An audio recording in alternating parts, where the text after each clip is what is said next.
We have a motion to approve pay ordinance number 4-2022. Any questions? I'll make that motion. Second. Roll call, please, Mr. Brett. Mr. Burns? Yes. Ms. Myers? Yes. Ms. Meister? Yes. Mr. Williams? Yes. Ms. Boyd? Yes. Tonight we have Mayor Doug Sammons and Councilmember Fran Romweber from the Village of North Bend. We'd like to discuss the Village's Police property that's located in North Bend along the Ohio River.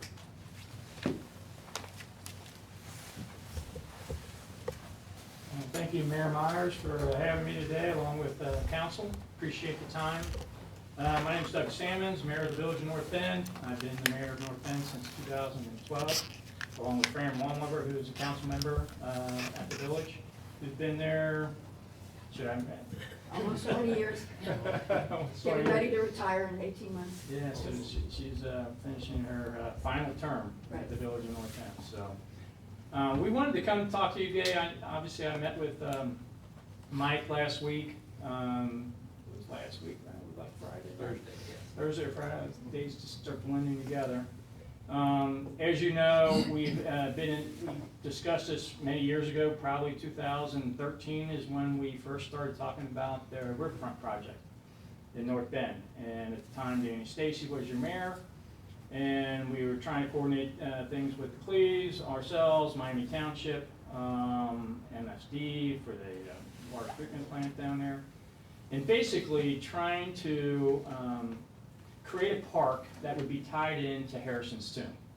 Okay, so I think you guys all have seen the plans that I forwarded to Mike, and how that illustrates is basically if you're sitting up at the tomb and you're looking down, it would be kind of like a, I don't know, 180 degrees or what have you, view to where you would have a clear view of the river, big park.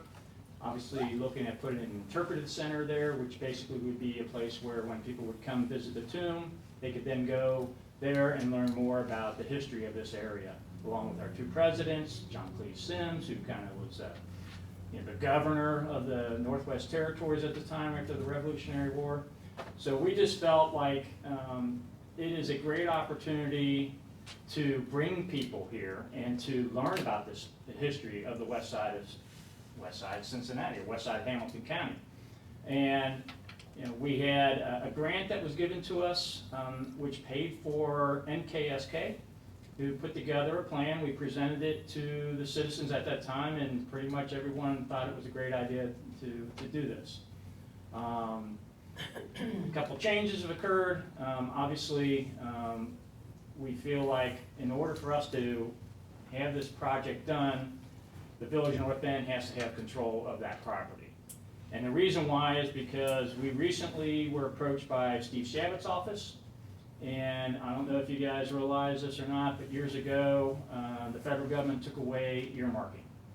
So it used to be Congress people could make a recommendation for capital budgets and basically say, we want this project, this project, and this project, and typically they were approved at the federal level.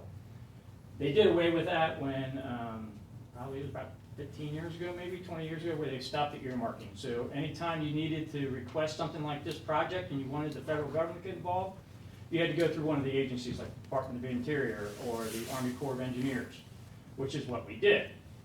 They then submitted that. They did not accept it at that time. I've visited with Steve Shavitt and his office probably 3 or 4 times over the last 5 years or so, presenting this idea. Why is the federal government wouldn't they be interested in this? Because we're only one of 2 places in the whole United States that can say that there's 2 U.S. presidents from this area. State of Ohio. State of Ohio obviously controls the tomb. But this would just be a great opportunity for us to create something that's very unique in the United States. This won't just be interesting and unique in Ohio, but the whole United States, where people can come and visit an area where it's a home of 2 U.S. presidents, where one of our presidents, William Harrison, is entombed. And I think this would be a great opportunity for educational purposes, schools being able to bring their kids here, come to the tomb, come to the interpretive center, have a lunch down at the area that we're just, talking about as far as along the river. And I just think it would be a great investment and a great opportunity for both Cleves and North Bend to benefit from this because of the amount of people that would come to this area. As we stated to Mike when we met, this response back to Shabbat's office is due on the 20th of this month. They didn't give us a whole lot of time to prepare for this. They said, hey, here's an opportunity for you to present. Steve asked us to reach out to you because he knows of the project that you want to get done. And so that's when I reached out to Mike, we set up a meeting. And so our ask of you, obviously, today is to see whether or not you would be interested in selling that property to the Village of North Bend. We obviously gave Mike a number that we thought was fair from a standpoint of it would only be used for this. We're not going to be developing it in for condos or anything like that, which is going to be a huge revenue source for the village. But it's really to kind of attract people to this area. I know you guys have tried to do things from a business perspective. I remember ODOT telling you to take your signs down in the middle of the road because you guys, a lot of times when US 50 came through, people were just driving through our small villages anymore. They weren't stopping and those types of things. This is a great opportunity to bring people here that may never ever come over here or just drive through and have no idea this even exists. And so we're asking that you as a council to look at what we presented to you and ask for you guys to participate in this with us and provide us the property. It would be contingent upon us being approved for this grant, I think is what they're calling it, a grant, with the United States to fund this project. And so part of those funds, obviously, that we are making a request of would be to the purchase of the property, and then the rest would be for the improvements, the earthworks and everything else that would have to be done for this area. On top of... Mayor, I'm sorry, council doesn't know the number. I just got the contract a few minutes ago, so that they got everything but that. So I don't so when we talked with Mike, we thought $200,000 would be a fair price. I know, obviously, years ago, before I think any of us were on council, anything was involved, the property was initially offered to the Village of North Bend. They, for whatever reason, did not accept it. They came to Cleves. Cleves said, yes, we'll take it. I think it was for a nominal amount. And so that's what we've asked for. I had my law director draw up an agreement that I just sent to Mike today before this meeting, so that if you guys say yes, Doug, this would be a great idea, we would love, I think this is a fair number, we would have a document that we could look at executing. It's fairly straightforward. It's not like a 30-page document. It's pretty straightforward. And that way then when we present our grant request to the federal government, that we would say, yes, Cleves has agreed to sell this property to us at this price, and that would be part of our submission to Shabbat's office for one of the items that they have the ability. They can do 15 projects. Normally they do 10, now they're doing 15 projects that they can state of the areas that they represent. So each congressperson in the state of Ohio can give up to 15 projects that they want done within their regions. As you guys have also seen, we've cleared out a big section of trees and everything that you can now see when you drive westward on US 50, you can clearly see the tomb. We also worked with Cindy Abrams and Bill Blessing on getting funding to fix the tomb. There's actually some internal issues with this tomb, and also the cleaning of it, lighting it up, so that, I don't know if you guys have ever been to Washington, D.C., and at nighttime when their monuments, especially the Washington monument, is lit up, it's beautiful. And so we've been trying to do some things to help with this idea of making this a point where people don't just drive through and walk. We're doing other things. We're looking at, we cleared that area, we're gonna put a sign up there that says William Henry Harrison, light it up, so when people drive through, they know exactly where they're driving through. I don't know if you wanted to add anything to that, Fran? Well, you know, I really feel this is a win-win situation for Cleves and for North Bend especially, since the proximity is right there. you know, back in 2013, the genesis of all of this really started when Doug had a retreat and he called council together, and he hired Chris Manning out of Human Nature, and we had a few community leaders there, and they asked us what we felt were the two most important things if we wanted to market North Bend as a place of viable community for people to move here and to settle down and still have the proximity for employment and schools here in North Bend or Cleves or Lawrenceburg, Cincinnati, and the river and the William Henry Harrison Tomb. They said, you've really got to market those. And marketing takes money. And we kind of kicked this can down the road a little bit, but we're never discouraged. We were never deterred from those two things. And we wrote grants. We had a $10,000 grant to take down all the trees around so we could see on the northern bend, we could see Harrison's Tomb going west. And then the railroads, they own a lot of real estate, and you have to work with them. And so I contacted Charles Hunter, who was then with Sind Railroad, who is now with Genesee, Wyoming. But he said, Francis, when you take down your trees, we will take down ours and we will pay for it. Okay, so that gave me a lot of infusion to really go after a grant, and we did get it. And then he turned around and said, done, fine. So for $2,500, he took down his the trees. We had a very, very cordial relationship with him, and so we feel that little by little and inching away, this has the potential to be really a boom for this area. Restaurants, recreation, history, educational things with all of the schools, bring people in. It's a destination. So we're excited about it, and you know, our council is really behind it. We hope you share your enthusiasm with us. These kind of grants, they only gave us a very narrow window. They will not come again. And so I have a feeling that we're going to get some money. And because we've been asking about it, we've been refused, and oh, I don't know about this, but now we've got some specifics here. We've done our homework, and we feel very good about it. So we hope that you share that feeling with us, because I believe for $200,000, it's a win for you, and it allows us to begin the plan to open up this territory. Having said that, I thank you for allowing us to come here tonight and present this to you. Any questions? How many visitors to the tomb? 'Cause I live next door to Bev.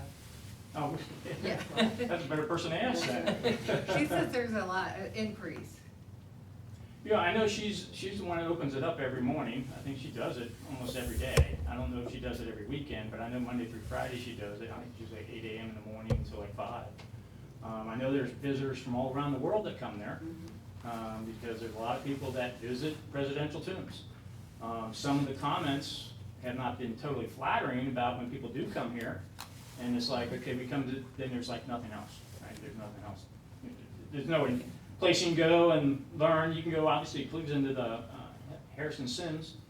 Yeah, that was my other question. Yeah. So the actual museum of Harrison is in the Cleves. Mhm. It's at the Miami Township Hall. So how does that connect with the tomb and this grant? Yeah, so when we've talked to Bev about this, you know, the whole interpretive center that we would be looking to place, it actually would be across the street from where the tomb is. And that's property that, that's part of the property that Cleves owns today. That's where they, our MKSK consultants figured that would be the best place for it, right there. So you would move it from the Miami Well, I think Hall that's back where, over there? I think Bev would be very interested in that, just because it's right next to Harrison's tomb. I mean, it's right there. But that's up to them as to, but we've been in discussions as to the interpretive center and how they would think. They've actually put stuff in our council chambers. I know Steve and Tiffany Bainey, you've been to our council chambers, and behind there, they put that display up there. So they feel like they wanted to kind of get things in Well, North Bend. we're too small to have like a visitors bureau or anything. Yeah. Like, how would you get the people, say, to Nick's Cafe from the interpretive center?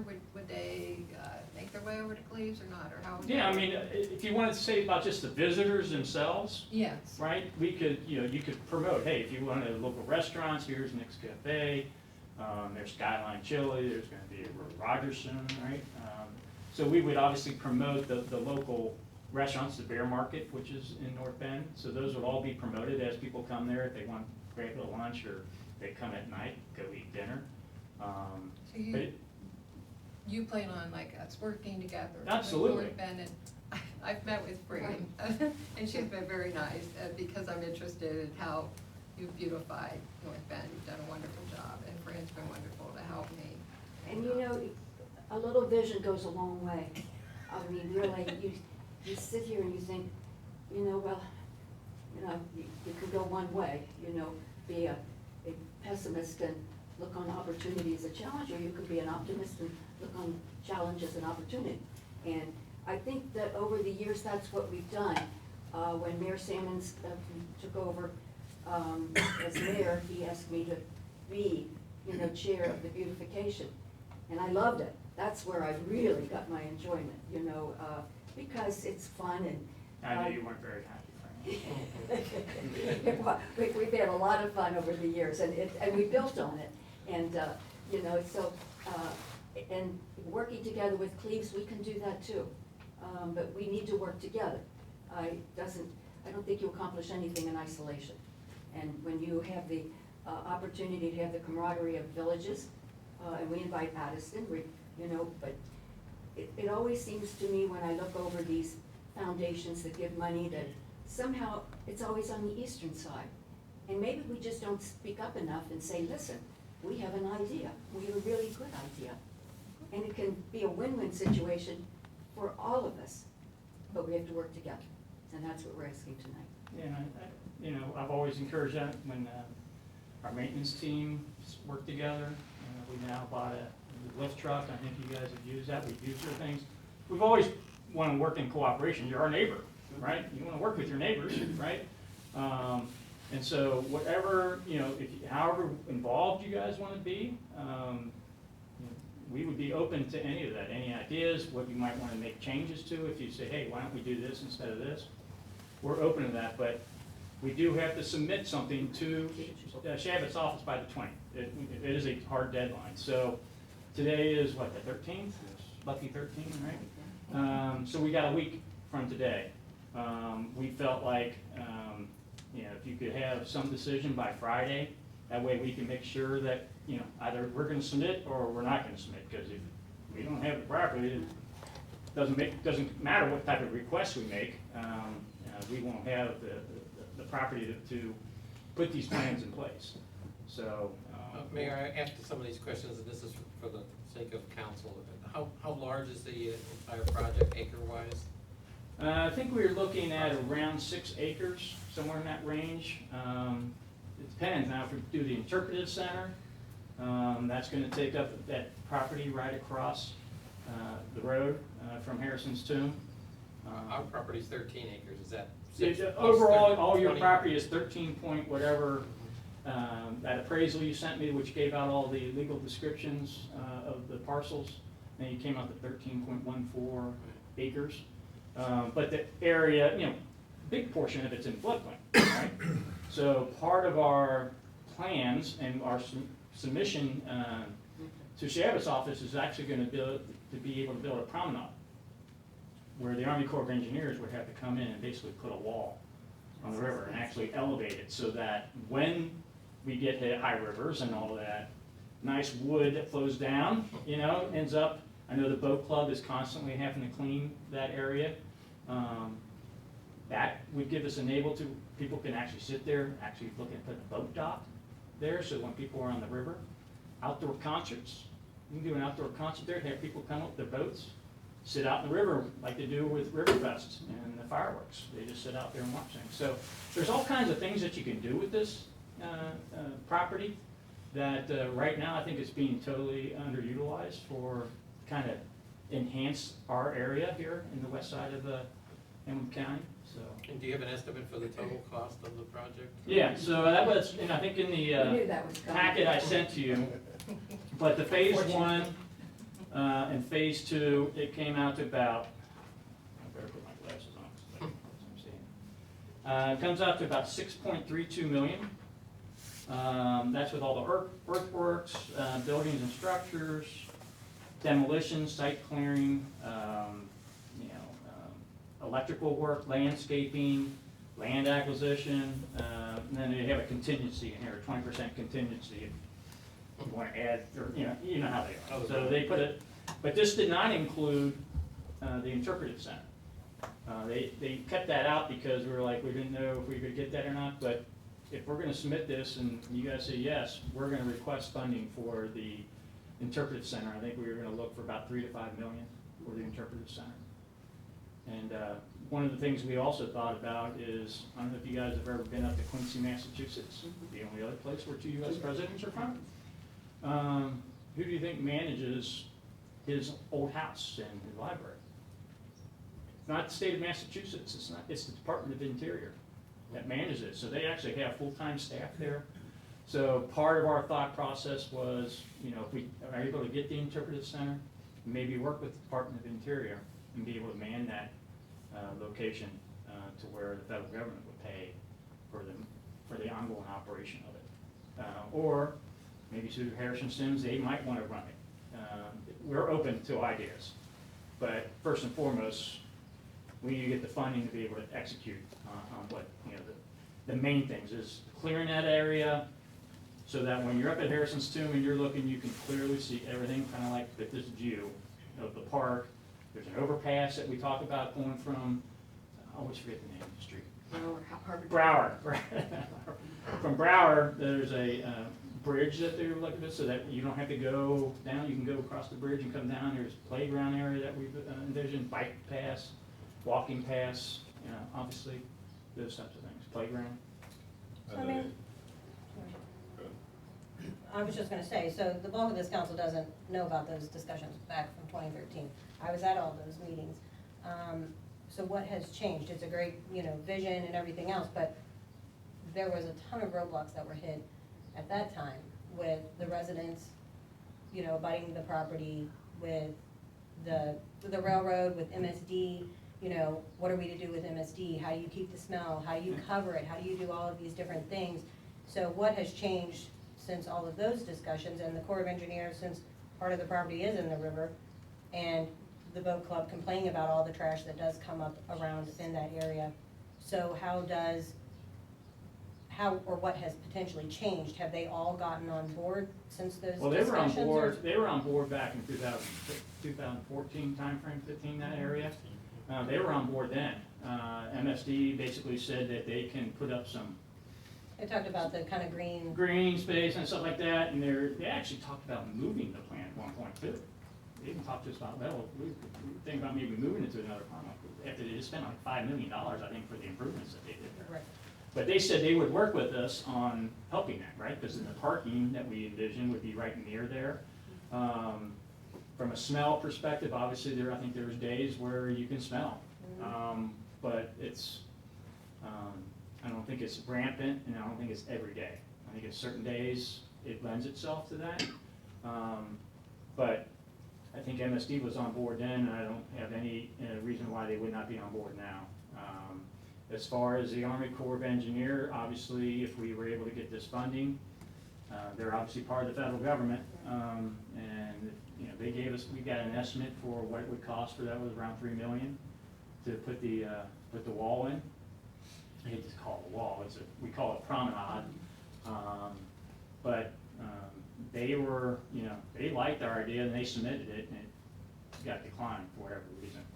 And who was the other one that you were? Oh, the neighbor. I think at that meeting, if you were at that meeting, yes, I was at that meeting. there was like two people that were not happy. Everyone else said, "Hey, this is a great idea. So if you've got, I mean, it was packed. If you remember, that meeting was pretty crowded. I would say there was probably 50 people there, and I think 2 people voiced displeasure with it. Because at the time, also talking in. Because one of the properties is, Yes. butts out, obviously she had some concerns there. Right. But overall, it was a very positive feedback, because that's what MKSK asked us to do, is have a public meeting, public hearing. If you remember, the Cleat from MKSK gave the demo, answered a lot of questions, you know. And the A couple railroad. people got a little combative, I had to kind of try to, you know, cool them down. I was like, hey, you're just presenting. If you have any issues, you talk to me about it. But I think from an overall, it's very positive response from the public. Has anything changed with the railroad? I think the railroads will work with us. Yeah. They're very, you know, sometimes you have to talk to them a little bit, but they do traverse our property. There's a rail up there at that Honda plant every day, twice a day. 102 cars come down, go across through North Bend, through Cleves, through North Bend, down to the Springdale Yard, which is the second largest railroad yard in the country, and they branch off, and then all those 102 train cars come back. So sometimes when you present it to them and say, you know, we're trying to do something really positive here, and you do cross our territory, you know, you can put maybe a little culpability on there and say, "Well, maybe we should, you know, really help them out," and who knows what can come. But Yeah, they're very affable about taking down the trees. We had no problem with that, Yeah. and that was fun. I think that, you know, as long as you don't interfere with Mhm. rail cars and Yeah. be able to go back and forth, I think they're, you know, acceptable to, I don't think we have to get any property from them, from a standpoint, because, like I said, we were looking at putting that bridge over the railroad car. So that people have to come down and either walk across the rail car right down there, or drive down that way. You can actually park up at Harrison's Tomb and just walk down. And the private boat club is gonna stay private. Yeah, yeah, we brought them into the situation also. I talked with their Commodore at the time. He seemed very interested in this because if we could put this wall down, we wouldn't have to come down and clean out of our things all the time. But then some of the members thought that we were trying to take over. I'm like, no, that's not what we're trying to do. We tried to lay the plans out, and they decided they wanted to kind of just, you know, keep things as it, and we're fine. Because really what we're trying to develop is west of them, right? We're not really kind of looking to, you know, develop anything or take over eminent domain, any of those types of things. That's not our plan. So we feel like we're in a pretty good position from the standpoint of, you know, when we first presented this, 2016, I think it's Yes, 15 or right. 16. And they keep saying to be robust, and define robust. Well, go, you know, if you have something and it's acquisition of property and you're gonna develop it into something where it's really community oriented, you know, so here we are. Because this has all of the potential to be a wonderful asset to Aston, Addison, Cleves, North Bend, Lawrenceburg, Miami the Township, boaters, I mean, the it's a- boaters, and the people along the river. It's so entertaining. Even the people on those barges, some of those, you know, tugs, have a lot of tourists on them. People don't always realize that, but they take on tourists and they have wonderful meals on those barges, on those tugs, and, but while they're going down to events, you know, the Majestic or, the Delta Queen going down to the Derby and back, and so we have a chance here to really make this part of the Western Ohio River, public park a reality, but we need to have the acquisition of the land. And what was the appraisal back then? 2017, the appraisal was 400,000.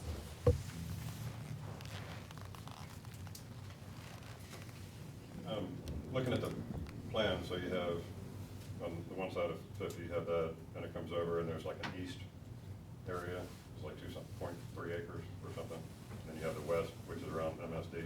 Yeah. But it looked like the bulk in the middle of the property wasn't, I didn't see anything planned for that. What's If you, supposed to be there? I brought the thing with me so that I can point to it. So if you get an idea, if you just look at this picture, this is kind of, here's the tomb, here's the interpretive center. I don't know if you want me to do it this way or whatever.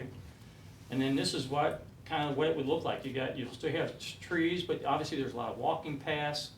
You know, we talked about the promenade that we looked through here. Here's a big open space. There's a playground area right here.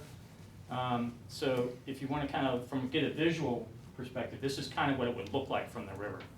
As you can see the high point of the tomb, where it would look down, and people then from the river would be able to see it also. Right now, there's not a whole lot of view. Where would that bike path connect to? The what? That bike path, is it gonna connect any other bike path? So Rivers Trails West, have you guys ever spoken to those guys? If you remember when we redid US 50, or when they repaved US 50, I met with ODOT. And we convinced them to put the bike paths in on US 50. Okay. They weren't gonna do that. But, you know, I was part of the River Trails West committee that they asked me to be a part of, and they said, hey, we're trying to get this from all the way from down Sawyer Point, all the way out to, up through Cleves to Shawnee Road? Shawnee, yeah, they wanted to kind of make that kind of the whole area. So I'm like, well, we can take care of Addison, North Bend, Cleves right now with bike paths on both sides. And then somehow be able to tie that in to the park would be a great way. Now, whether or not that is gonna be extra, but these are right where the property is today. The bike path? Is it along the Ohio? These are, well, you got to see, as you can kind of see, I mean, this is a design, it might not be exactly how it's gonna look, but it gives you kind of an idea of kind of what we're looking to do. It just ties into everything that we're trying to accentuate in regards to making this kind of the focal point being Harrison's Tomb, and then obviously the park, and be able to do other things other than, you know, if you don't want to go to the tomb all the time, you just want to go walk around the park, you know, it's up to you. But it gives you a lot of open space, gives you a lot of opportunity to have outdoor concerts. We talked about if you have an outdoor concert, maybe you have food trucks come up, because I know they do that a lot on the east side.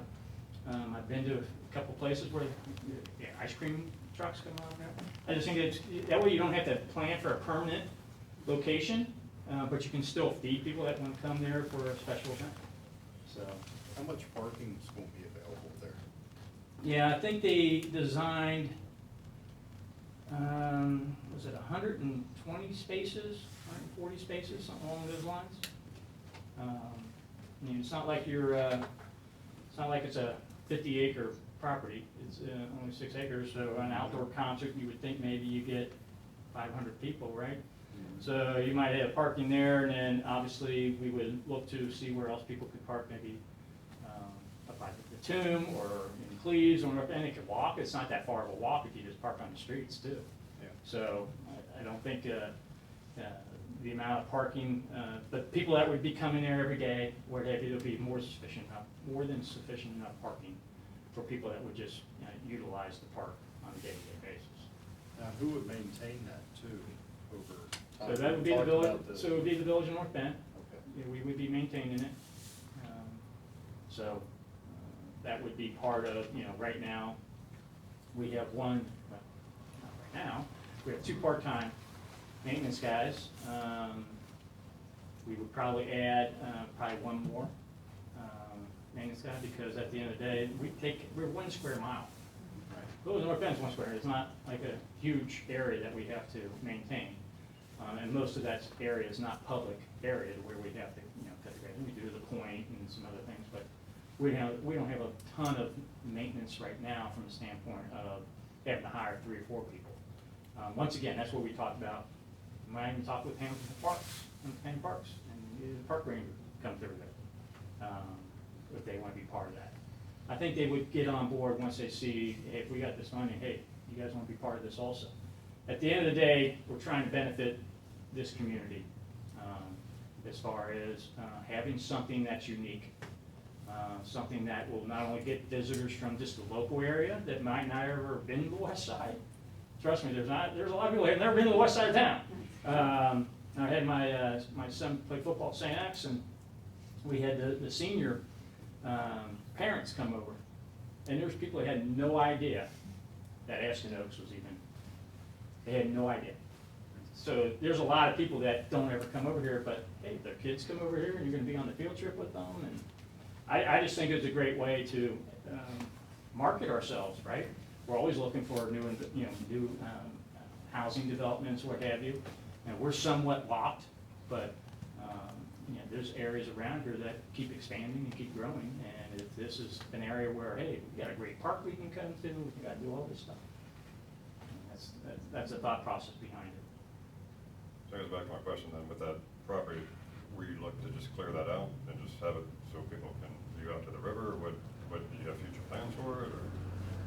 the plan would be to design, do the earthworks, right? So that's clearing trees, clearing it, and then obviously then coming in and putting in playground area, bike paths, walking paths, big open space, the promenade, the wall, boat docks, an area maybe for where food trucks could come down to where people can go and, you know, on the weekends, they could hang out and go, you know, have to worry about going and leaving to go get something to eat, they can eat right there. So, you know, that's the game plan is, the amount of money that was budgeted for the earthworks and then the electrical work, obviously putting lighting, you know, the accent lighting that you would put in through the area, obviously for safety reasons, right? You don't want people there where they don't feel safe, right? So. There's no real demolition of houses or anything. I know New Richmond, we've been looking over their maps and they're putting in a big request and they have been granted requests before, but part of it is they have to take down houses that are on the part that they want to develop. It's undeveloped out there. We don't have to do that. And that's a big plus. But what we do have to do is write a grant that is convincing enough that, you know, you really should take a very, very good look at a piece of property that is underutilized, overgrown, that will be made safer. It will bring a community spirit to 3 villages and working together, and the possibilities are endless. All you have to do is have a lot of imagination and a lot of vision and a lot of determination. Start out little. Little things get to be big, and use creativity, and we're on a roll. Yeah, we're working together right now, obviously, with the Sheriff's Department on trying to negotiate our agreements with the Sheriff's Department. So there's a lot of things that we can do together, shared resources on the maintenance side of things. You know, we're all operating on tight budgets. We all, and Fran and Marilyn, who is my deputy clerk, do a great job of writing grants. So if you've been to our presidential park where we have the playground and the shelter, that's all grant money. We didn't pay one dime out of the village coffers for that. It's all through their efforts of, you know, the We Thrive community. That's a great thing for resources also. Right. So we try to utilize everything that's available to us out there as opposed to, you know, taking out general fund or, you know. And it was fun. It was Yeah. fun. I mean, really, when you think about, you know, it wasn't work. It brought the community together. And then from there, we thought, you know, we could have maybe a couple of other little parks. So we have where we have the Christmas tree down there on US Point. 50, on the point, Bellevue Point,